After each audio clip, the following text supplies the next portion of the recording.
Hey, I'm Mika, and this is everything I loved for the month of February. Let's start with shoes. So the first thing I'm going to talk about are these shoes. If you watched my January favorites video, you will know that I talked about the Target Mary Janes and how they looked very similar to the Vibi Venezias. And I mentioned that the Vibi Venezias were a little bit too expensive for me. And when I was doing research for that video, I stumbled upon a very large sale on bloomingdales.com, and I found these bad boys for $45. It's normally $150, so it was 75% off, which is amazing. At that price, it's totally worth it. They are 100% cotton velvet, which I love. They are made in Italy, and the construction's just very, very good. They are in this brown shade. I don't own a lot of brown clothing, and I tend to gravitate more towards navies and blacks, but because it was on sale and it was like the darkest color and the one in my size, I decided to go with it, and I'm really glad I have. It is outside of my normal color range, but I think it adds a lot of depth to my wardrobe. So I'm normally a size 38 in European sizing. I'm a 7.5 US, and for these, I'm a 39. I learned that the hard way last time. I don't like to impulse shop online, especially for first-hand items. I like to think about it before I buy it. I want to make sure that it will be beneficial in my wardrobe. It will be something I use long-term, and I like to put it on a list and think. But these shoes, I've never bought something so quickly online in my life. I literally saw them, I put them in my cart, and I checked out. I never do that. I love these shoes. I'm so glad I got them for $45. They're amazing. I can't wait to wear them outside come spring, summer, fall. The next and final shoe is a boot. So I thrifted these black knee-high leather boots. These are from the brand Etienne Aigner. I have been wanting the Fry campus boot for a very long time, and if you know about this boot, it's very expensive. It's like $500 to buy it new, and if you buy it secondhand, it has like a crazy expensive resale value. It's like $300 or $400, and at that point, you just may as well buy the new one. So because of that, I have added a black knee-high boot to my thrifting wish list because I really want to wear them come spring, summer, and fall and kind of style them with shorter skirts and dresses. I really like that juxtaposition that I've been seeing all over the internet, but I had a lot of criteria for my thrifted boot. Number one, it had to be black leather. Two, it had to be a flat heel. I didn't want like a stiletto or something. I wanted a boot that had no zipper in it. I felt like zippers sometimes degrade the quality of the boot, and it also kind of falls weird on your leg, so I wanted this to be kind of like a slide-on boot. I wanted to make sure that the calf fit well. I know this is a big issue in the knee-high boot community. My last stipulation was that the leather boot itself had to stand up on its own. Basically, I wanted the leather to have integrity and not like be flopping around all the time. And when I saw these at the thrift store, I think it hit all of my criteria, which I was like genuinely surprised about. And it was $14, so I'm very happy about these. I'm excited to style them. They are quite out of my regular comfort zone, but I think that's good. Try new things. The next thing are like accessories. So one thing I've been doing a lot this past month is using like little scarves as little necklaces. This is like a new thing for me. I'm not reinventing the wheel here. I realize that. I thrifted these two neck scarves. One is like a silk brown polka dot moment, and the other one is just a simple blue bandana. And I've been wearing them. I think they're very cute. They add a lot to a wardrobe, and they make you look really put together. I know they can kind of look a little pretentious as well, but I think balance.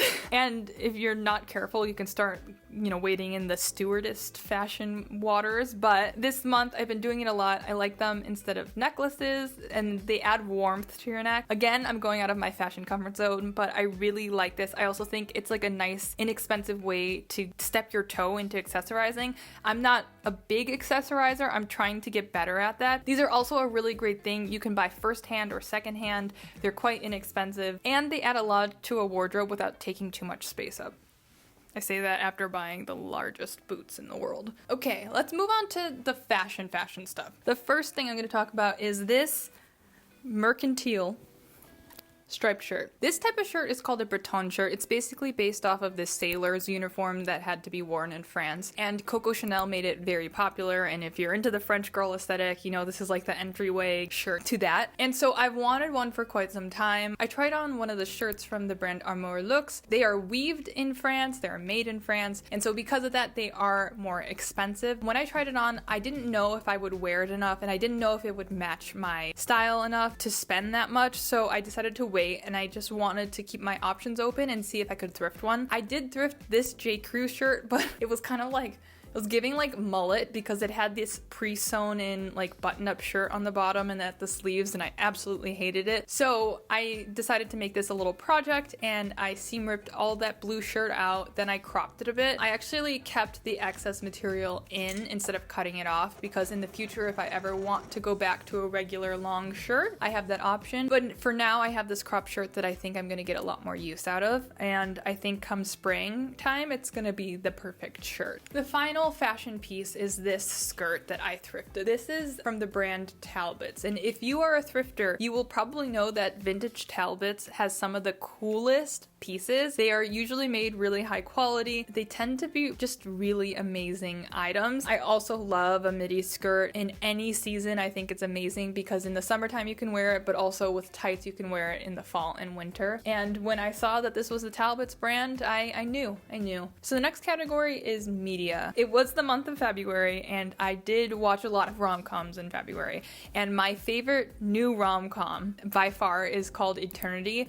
I know it came out at the end of 2025, but it came to streaming semi-recently. I'm a huge rom-com lover, and I think modern day rom-coms have failed to live up to the 80s, 90s, and early 2000s nostalgia and like chemistry and like the magic that those movies had. And this movie actually did it for me. Like, I am very pleasantly surprised. It was funny, it was sweet, it was romantic, it had the chemistry, and the story was also really cute. I would highly recommend this movie. I think what distinguishes a good rom-com from a bad rom-com is every time you watch it, you kind of get a new piece of information or a little detail that you missed the first time. I'm on my second rewatch of this, and I'm really pleasantly surprised at how well they did. And from an aesthetic perspective, this movie gave me a lot of inspiration. From a fashion perspective, it was kind of based in like the 50s, 60s, and 70s. So all the outfits the main character was wearing, I was like, oh my god, that's so cute. Oh my god, I love that. And also the set design, it was all based in like this 70s, 60s looking hotel, and that also gave me a lot of inspiration as well. A book that I've been loving this month is this book that I thrifted from Germany. This is a furniture modern classic design book. So it's basically a comprehensive guide of all iconic modern furniture. And what's really cool about this book is they divide everything by category. So there's like a chair category, there's a stool category, there's lamps, there's tables, and at the end of the book, they also have blurbs about each designer. Within each category, I think what's really awesome about this book is they name each iconic furniture, the year it was designed, who designed it, what materials were used to make it, and a little blurb about the history of its design and everything. The only problem with this book is it's in German, and I don't speak German, but I have Google Translate. And the other thing is I don't love that it's in black and white, but besides that, I love this thing. I like to reference it a lot to get, number one, inspiration in my space, and two, to kind of like hone my eye when I'm thrifting. It kind of can make me spot and see different things. I would love to have a house filled with stuff referenced in this book. I think that's so cool, and it's almost like the collector in me. And maybe this will be a good basis for like some videos and whatever I might make in the future. But love this book, so cool. And I love that I thrifted it. The next category is home stuff. The first thing that I've been absolutely loving for the month of February are these Bodega glasses. Okay, let's do a quick history of why it's called a Bodega glass. This style of glass was often used in traditional Spanish taverns called bodegas and tapas bars, and they were used for casually serving wine, water, and even small snacks. I originally got into these Bodega glasses because I had a beer once and they were served in a beautiful Bodega glass, and I kind of fell in love, and ever since then I made it a mission to find some. I found these at Crate & Barrel. I really love them. I just think they make the drinks look very nice. I drink my morning iced coffee out of them. They are both classic looking and modern at the same time. They're easy to clean, dishwasher safe. I don't feel so precious with them. They're not like crystal or whatever. And I think something like this, like, they can be quite inexpensive and they kind of elevate your whole dining experience. So really like these. And the final piece I'd like to talk about today is this lamp.